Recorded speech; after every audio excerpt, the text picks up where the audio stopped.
how to check subscriptions and payments on your Google account for How to Mastery channel. Welcome to How to Mastery, your trusted channel for simple and clear tech tutorials.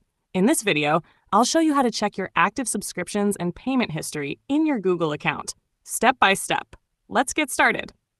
Step 1. Open your browser or the Google Play Store app on your Android phone. Step 2. If you're using the browser, go to pay.google.com. That's Google's official payment center.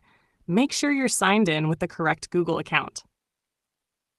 Step 3. Once you're in, you'll see your payment methods, subscriptions, and purchase history.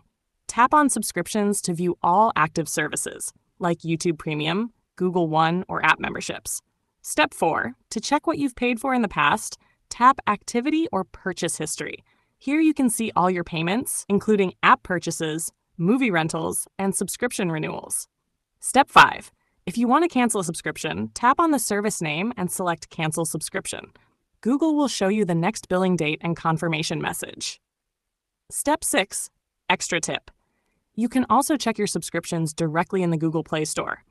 Just open the app, tap your profile icon, then tap Payments and Subscriptions, Subscriptions. From there, you can manage, renew, or cancel any service. Step 7. If you ever see a charge you don't recognize, go to pay.google.com, Activity, Report a Problem to contact Google Support. And that's it. You've now learned how to check all your subscriptions and payments linked to your Google account, quickly and safely. If you found this tutorial helpful, don't forget to like, subscribe, and turn on notifications for more smart Google tips, only on How to Mastery.